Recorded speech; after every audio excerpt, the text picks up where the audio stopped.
Here he is, Groucho Marx, in You Bet Your Life. Presented by DeSoto and the DeSoto Plymouth Dealers of America.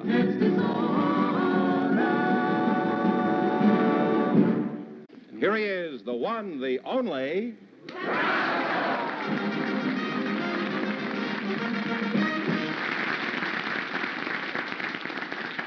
Well, here I am again with a chance for each of our couples to win up to $10,000. And if any of them say the secret word, they'll win an extra $100. This is the word right here.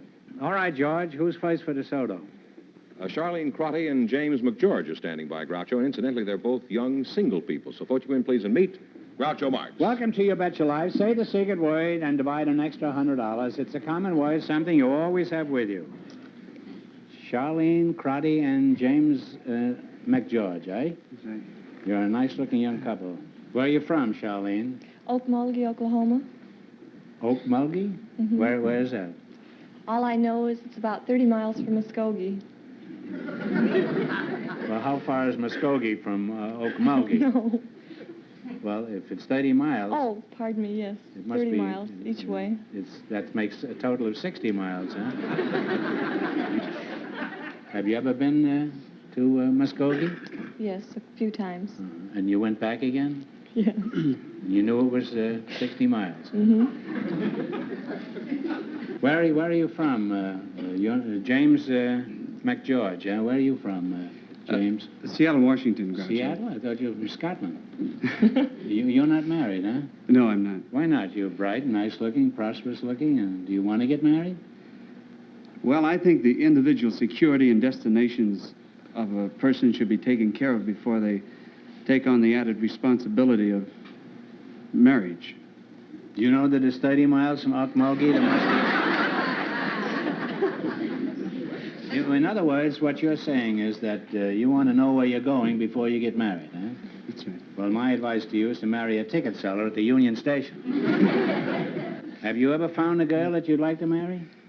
Well, 4 years ago, I was going with a girl, Groucho, that I thought a great deal of. She had many of the qualities that I enjoy, appreciate. She was intelligent, was quick, was very pretty, charming. What do you mean she was quick? Did you chase her? No, she How quick was she? Well, she... Are you quick, Charlie? You slow? Don't you think she's cute? I certainly do, Groucho. Yeah. I think she has very pretty eyes. Yeah. Well, she got more than that. Well, why didn't you marry this girl that you went with 4 years ago? Well, the individual destination, I think, should be taken care of before taking on responsibility. You should marry a map maker.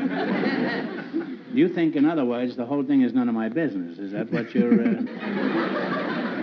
Charlene, how do you feel about cautious Charlie here? I thought he was nice a little while ago. I think he's very nice now. If that's the way you feel about it, before you leave on your honeymoon, have you made a reservation anyplace? Have you ever been engaged, Charlene? Several times. Why, you rascal, you. What happened? Well, when they found out... Don't stroke the microphone. When they found out my plans for the future, they broke the engagement. You mean you tipped your mitt too early, huh? I think so. Well, what was so ghastly about your plans? Well, I thought I'd like to have about 8 children, and they disappeared. How do you feel about 8 children, young man?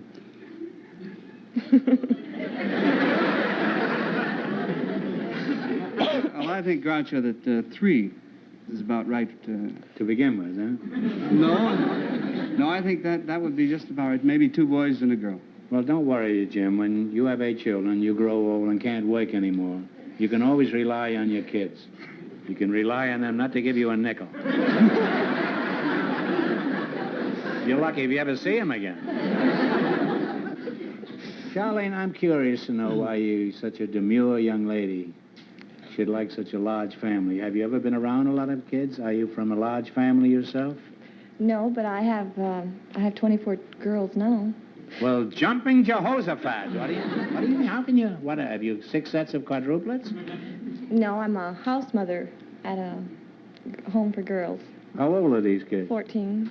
My group is 14. All of them are 14? No, there's about 200 girls there, and they range from 5 to 18. 18, huh? Well, this is very unusual, Charlene. How old are you?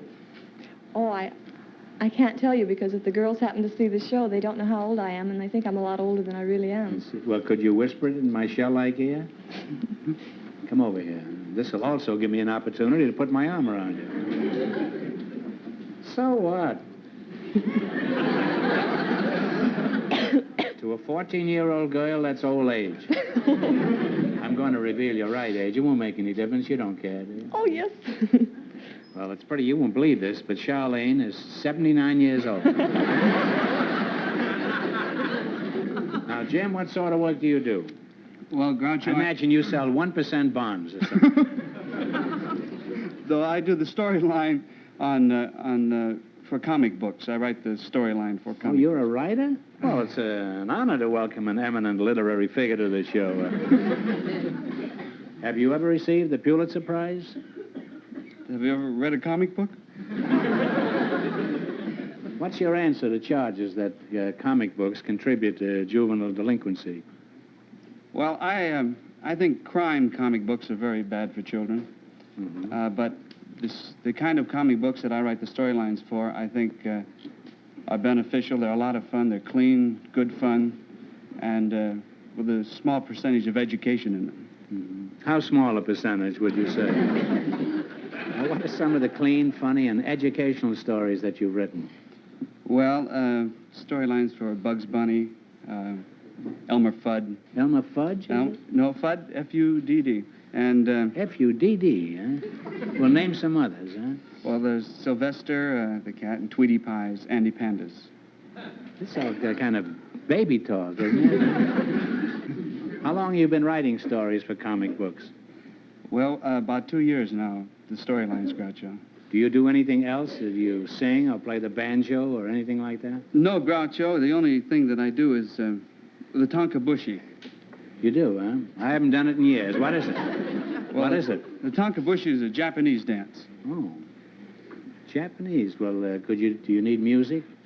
Well, do you think they might know some Tonkabushi music? There isn't anything that they know, but... What kind of music would you need? Well, I don't need any music, Groucho. Well, I mean, what would the tempo be like? Well, it's Like That's it. like that? Would you like to see it? Yeah, I certainly would. Give us a little da da. Well, that's right. I don't need it. So.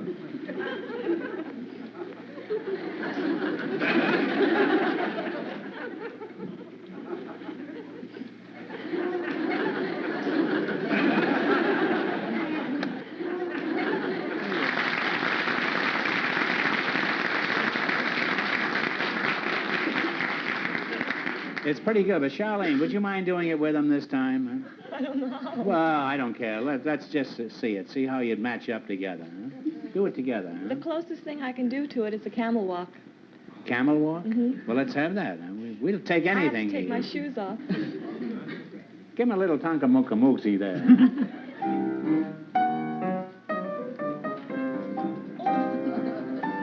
That's pretty tricky for a house mother, huh?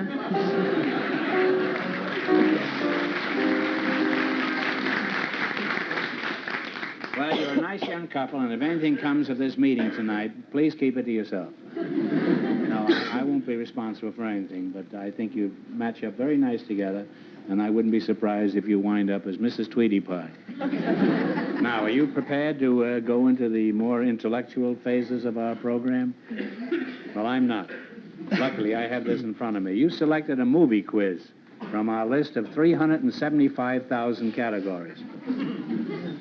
These are old and new movies. I'm going to ask you some questions, and if you miss 2 in a row, you're out.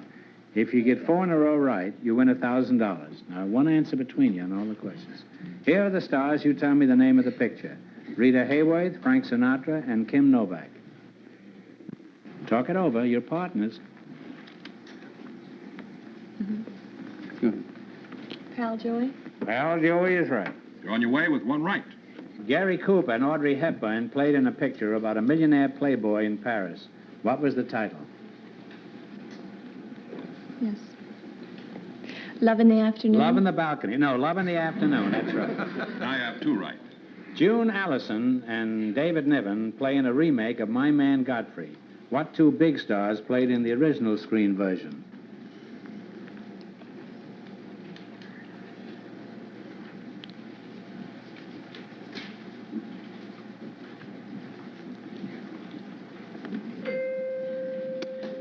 It was Carol Lombard and William Powell.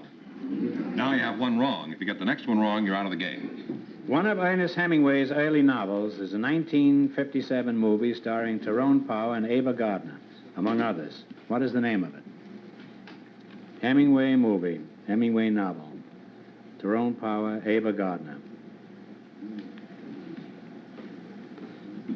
57? Yeah.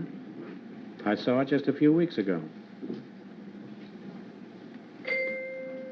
The Sun Also Rises. Very famous Well, picture. you got two in a row wrong, you're out of the game. I'm sorry you missed two in a row, so you're through. However, we don't want you to go away empty-handed, so I'm going to ask you one more question for $100. This is a 12-part question on the Gregorian calendar. It's very difficult, so please, the audience can help on this one, I think. Are you ready? Mm-hmm. Now think carefully. How many months are there in a year? Go ahead. Oh, no. How many? 12. 9, that's right. So you got all 9 parts correct, so you each win $50. Sorry you didn't win more, but thanks anyway for being on the show. You bet your life. Thank you very much.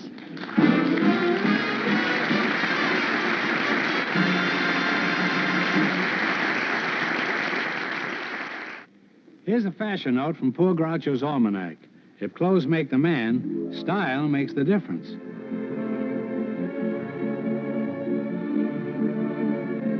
And vive la difference. Now, there's one example of exciting styling, and here's another. It's the DeSoto for 58. Now, here's my idea of an automobile. Clean, simple, and dramatic. And this beauty is a lot more than skin deep. There's quality all the way through. In materials and workmanship, the new DeSoto is built by craftsmen. Look at this windshield. It not only wraps around to the side, but back, too. As a matter of fact, the new DeSoto gives you the greatest visibility in history. DeSoto styling gives you plenty of headroom and legroom, as well as beauty. It lets you have your cake and eat it, too. Look ahead. Buy ahead.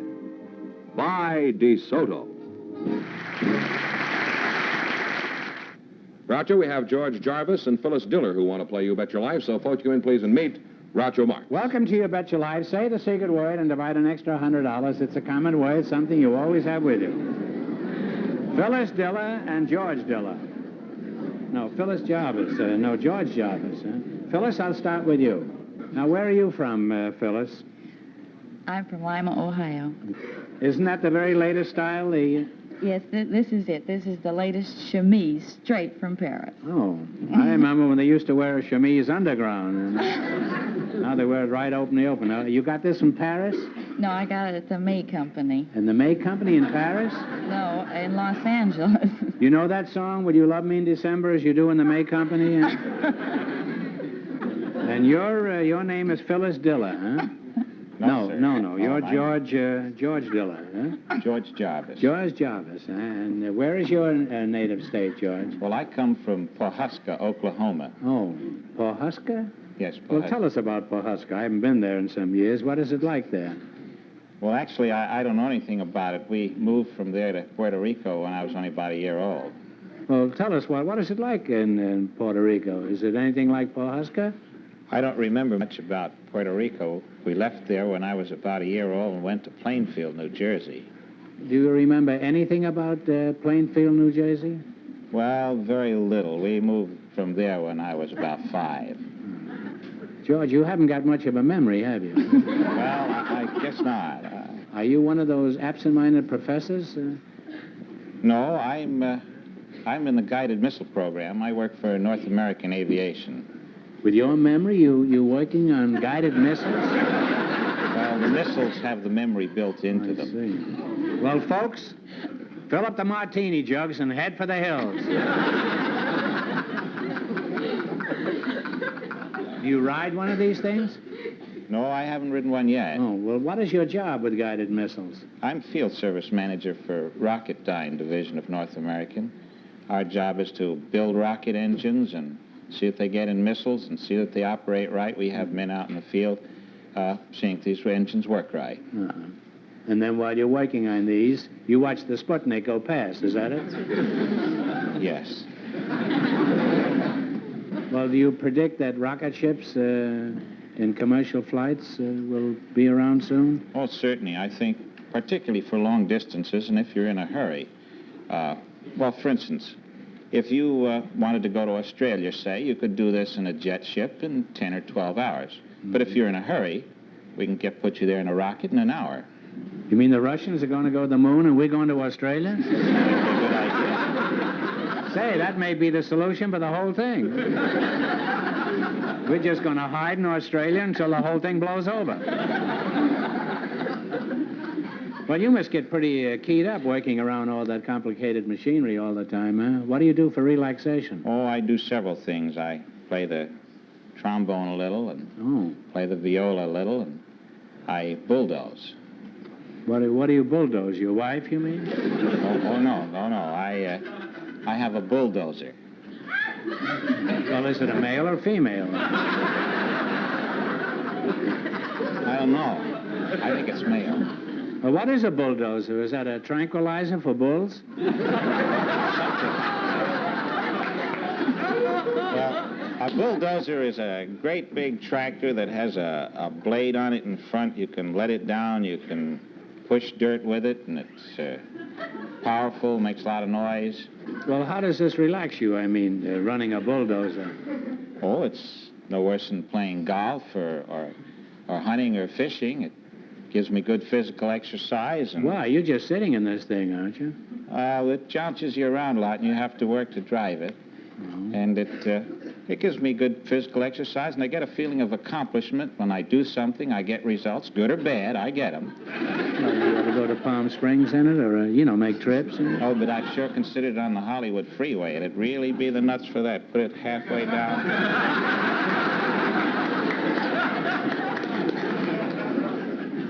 Well, what kind of things do you shove around with this toy? Well, I've got a mountaintop in Topanga, which I'm flattening.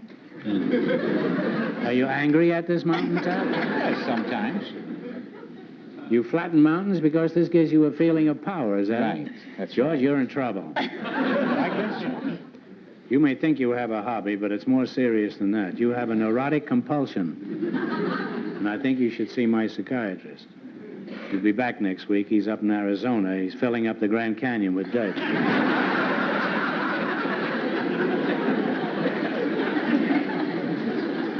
Now, Phyllis, let's find out some more dope about you.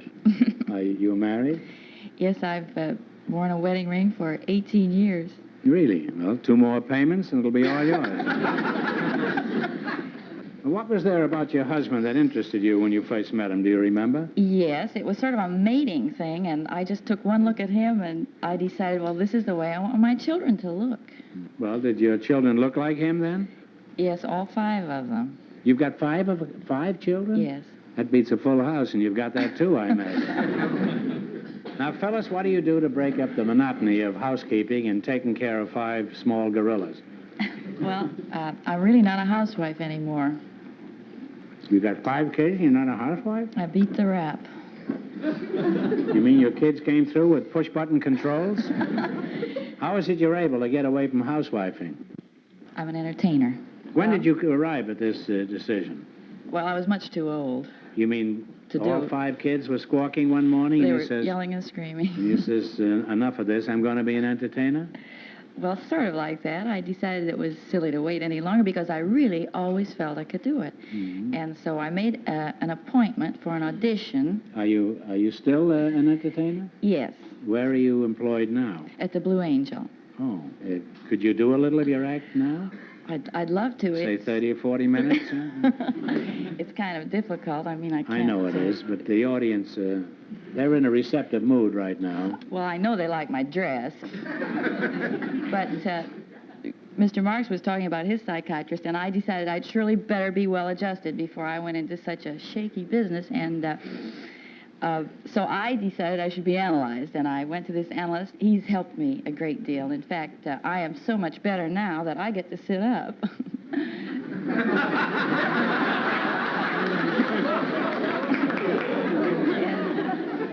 Well, he's cured me of a lot of things that were making me pretty insecure, like, well, I used to be freckled, and he cured me of that. This is rust.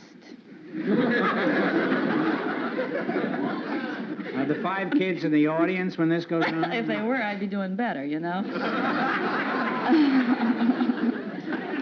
Well, the thing is, I did hope to make money, and I still have to take the thrift flight, things like that, and I hate the thrift flight. I mean, like, well, none of the costly extras, like landing gear. And the minute you're in one of these wicker seats, I'm nervous, you know, and by then it's too late. You got the Marx, and... but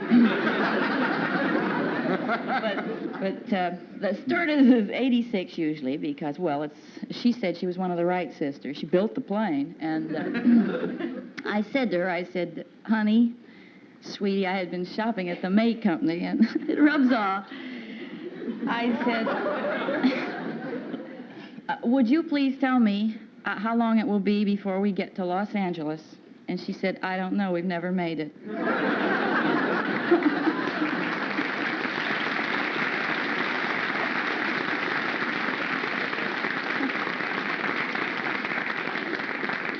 That was very good, Phyllis, and I'm sure you're going to be a big success in show business, and I think you made a very wise decision. Well, now it's time for you to get moderately rich, so we're going to play You Bet Your Life.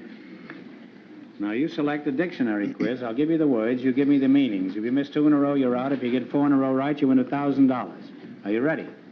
One answer between you now. Now, what is a teepee? Tent for an Indian. Yes, or I hoping you were going to say wigwam, then I could have had a joke about her head, you see. How good is life? Yeah, well, it's too late now. You have one right now. Is that what you're supposed to say? Yes. Yeah, all right. Now, what is a cravat? Tie. Well, we say necktie. Necktie, all right. You're halfway to $1,000. Now, Two more right, and it's yours. Yeah. Now, what is corpulence? Obesity. Or blubber?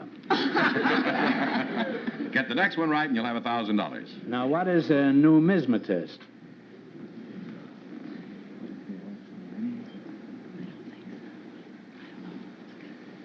Numerologist?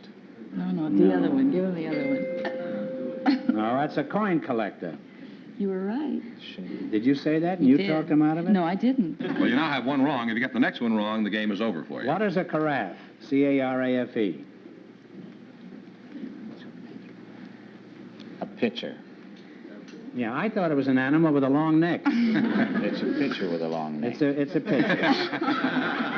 Well, it's a water bottle. And you're back on the right track with one right now. Yes. Now, what is a clavicle? A bone? Well, which one? There are a number of those.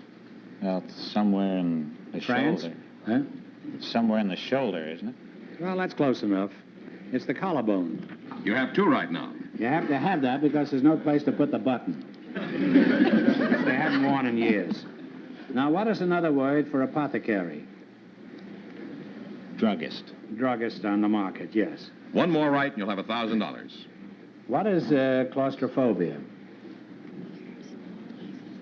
Fear of small places or I close thought it was places. I thought it was being afraid of Santa Claus. Now, that's right.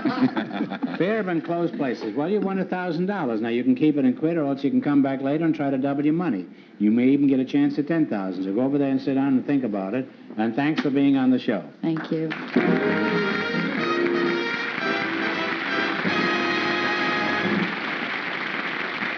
And now, in just 1 minute, we'll have the story on the big question. All right, George, let's find out what our last couple has decided. All right, George Jarvis and Phyllis Diller, would you come back, please? You won $1,000 so far. If you decide to try for the 10 and you fail, you wind up with a total of 500. What are you going to do? What are you going to do? We're both going to. You're going to go ahead? We're going to go. All right, now you're going for the big money. Get together, pick a number from 1 to 10, and then spin the wheel. If any number besides the one you pick comes up, the question is worth $2,000. If your number comes up, the question is worth 10. All right, what number do you want? 5? Give it a 12. Come on.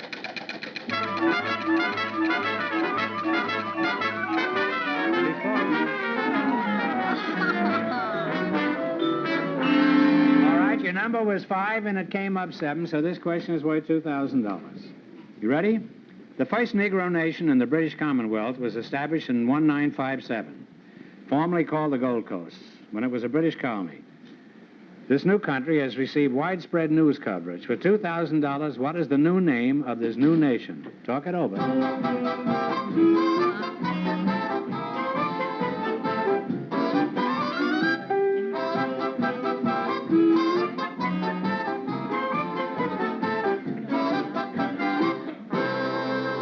All right, what's the answer you decided on? If you don't know, guess. Libya? No, it's Ghana. Spelled Ghana. It was recently made a country, I think, last year. I'm sorry you missed it, but you wind up with $500. That isn't too bad. Congratulations, and thanks for being with us.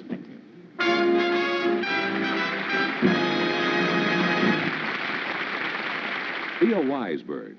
Be an early bird.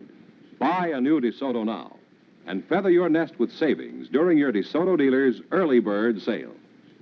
Before the spring rush starts, your DeSoto dealer is offering low pre-season prices. And remember, inch for inch, DeSoto gives you the most car for your dollar. DeSoto is longer, lower, wider, and much roomier than any other car of its price. Take advantage of DeSoto's early bird sale tomorrow. Friends, go in and see a DeSoto Plymouth dealer tomorrow. And when you do, tell them Groucho sent you.